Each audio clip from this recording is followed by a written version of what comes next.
What's up, Buffalo Bills fans? It's been a while, and it's come, it's gone. 2015 NFL Draft, long awaited, not by some, mostly due to the lack of, I guess, true star power at the top of the draft. Um, a lot of pundits said it was kind of middling after the 15th, between the 15th and 20th pick. That kind of stuff. You never know. These guys, this draft could have 20 Hall of Famers for all we know. But for the Bills not having a first round pick or a fourth, um, kind of curtailed a lot of the interest for Bills fans in this draft. But not for me, not for us. Some of us hardcore, followers out there or hardcore fans are just very interested in seeing what the team did and will do. And now we know they went cornerback with their first selection, second round pick, um, Ronald Darby. I could see it. I understand it. More than understand it from both perspectives. The new head coach, the team as currently constructed, minus Darby. Um, Gilmore went into the last couple of seasons injured, missed the first game last year, missed the last game last year, also a good portion of the first half of 13, missed 5, 6 games, was rushed out with the hands. McKelvin coming off a foot injury, age getting up there. There's a decent, not a lot, but okay amount of change attached to him. Um, Survived a lot of regimes, but I don't know if he survives this with the Bills. His main, punt return duties, boundary corner, has been, hot and cold in his Bills career. It's inconsistent. Darby's a guy along with Corkle who definitely probably would get a long look by this new staff. And you have Corey Graham, who's kind of their flex guy, safety corner, and then obviously Gilmore, Brooks, Roby, more in the nickel. Brooks on the boundary he scares me. I don't want no part of him out there. I think he's better, in the short areas, defending guys rather out in space, where he's got to, play with a lot more, reaction and put his foot in the ground and drive on a guy. He just plays way too off. I think they're just more or less don't want anybody to get behind him.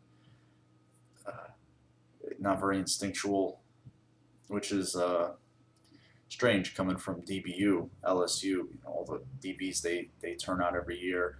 The few interceptions he had at LSU, he returned for TDs, but yet to get one with the Bills.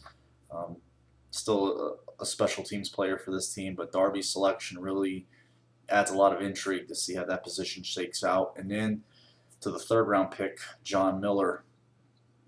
I forgot to mention about Darby too. Very physical, very physical. You see him, he's more intent on dislodging the ball or making sure the ball's incompleted. Didn't look like he was a natural catcher, interceptor of the football. But then again, I'm sure a lot of you have seen he was targeted very little, and that's kind of telling because he had another highly rated corner playing opposite him in P.J. Williams, and they targeted Darby less than Williams. So that kind of maybe might tell you where the other opposing coaches felt in terms of the consistency of the two guys. Obviously, those numbers telling you it was in Darby's favor.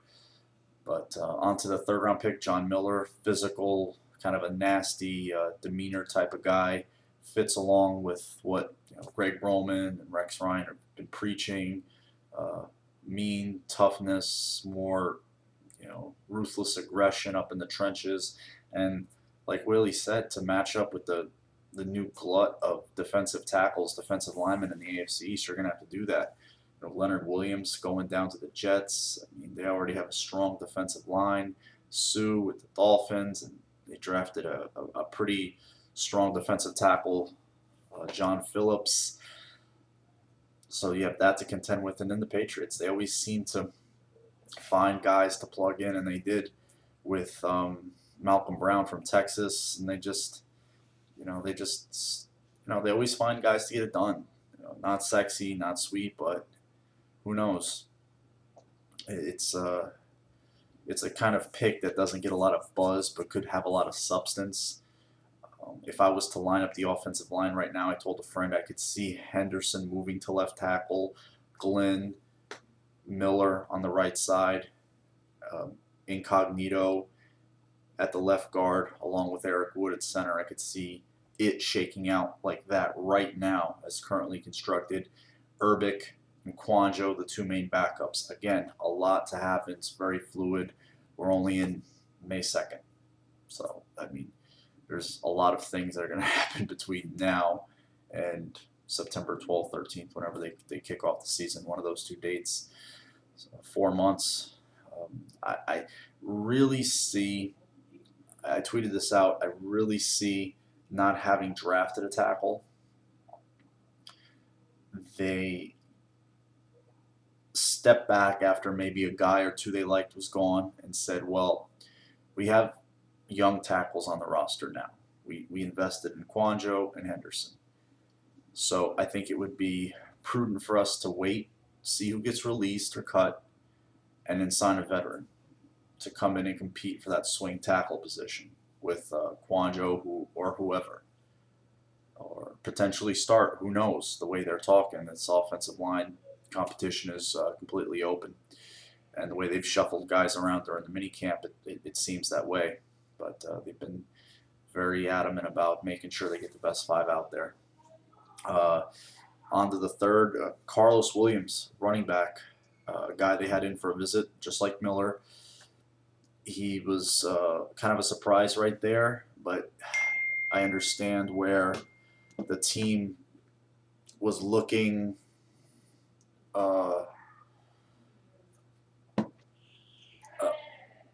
maybe with an eye towards the future, maybe with a guy that they felt has a high upside, hasn't played a lot of football at running back, but it's a versatile player, a dynamic player, linebacker slash safety, converted, moved over to running back, provides a lot of special teams ability, so he's a guy that could be in there. I don't think a guy like Dixon is assured a roster spot, even though he's a great guy, great locker room guy, very engaging on social media. Fred, and given his status with the organization, is probably a lock. He's a kind of a lightning stick, for the team. He's a huge,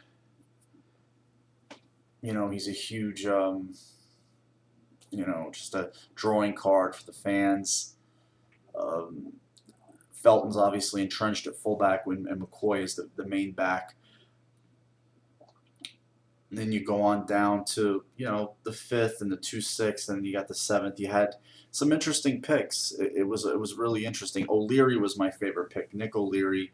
I was really excited to see him because he plays with such an edge and a chip, and you've seen that with these acquisitions the Bills have made. They really, retaining Hughes and knowing his comportment, and O'Leary.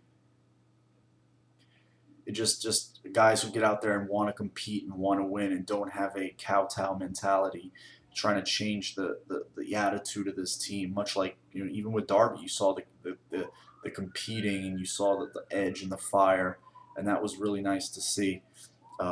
Desmond Lewis at the bottom of at the 7th was a very interesting selection because a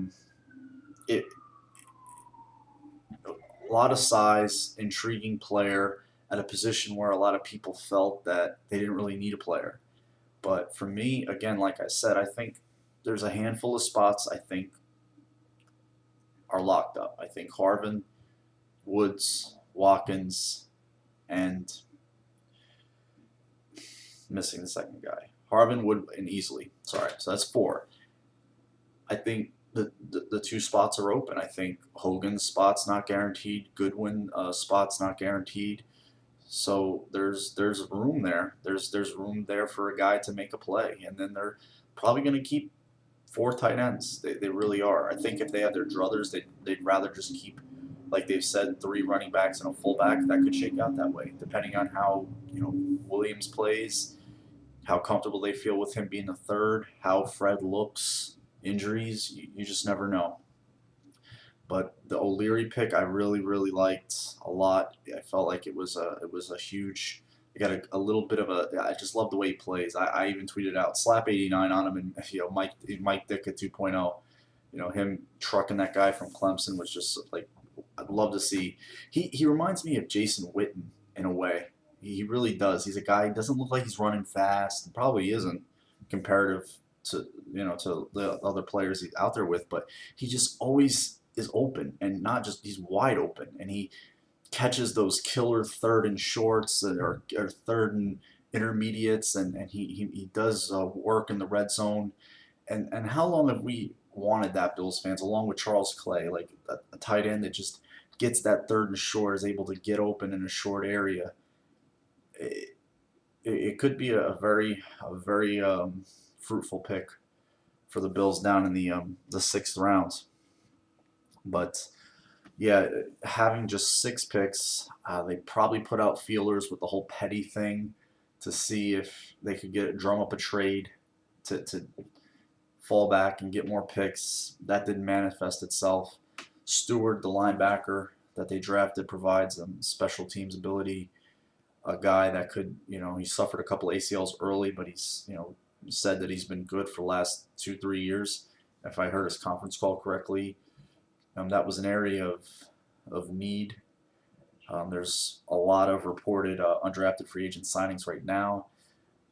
But like I stated with the offensive tackle, the veteran offensive tackle signing, I think they'd really like to get Brandon Spikes back in the fold at the right price. As Whaley stated, they just want to make sure that there's a clear understanding of what his role is and the money that they want to re-up him at. Because I really think they like him in that locker room, what he provides them on the field, and the role he was in. I think they like that. And he's a 2-down linebacker, a run-down linebacker, and sometimes that's not even 2 downs anymore.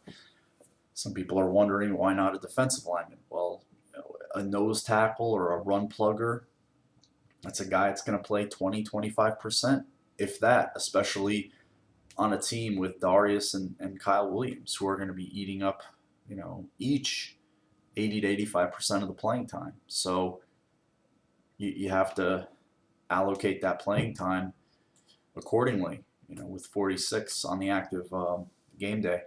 The quarterback, obviously, going back to that, it's going to get a lot of play. The fact that he didn't draft one, and I think that it would have gotten a lot of buzz both in the media and the fans, but I don't think it would have had a lot of substance at the end of the day. And I'm a fan of trying to get a quarterback as much as anybody. You guys have. I think this year is the year that they go in and say, look, well, we're going to find out if the young guy that the organization drafted a few years ago has it, and we have a stopgap, a veteran, arm here. And if it doesn't, prove out, they're going to obviously have a clear,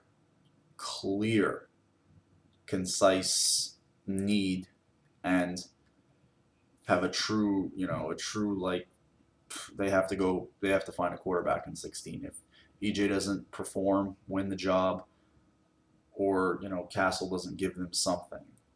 If the organization obviously even had their way, they'd obviously want EJ to win, and if he won, that means he's playing well, and they don't need to draft a quarterback. But that is as has been with the Bills, as we all know, the 10,000-pound gorilla in the room.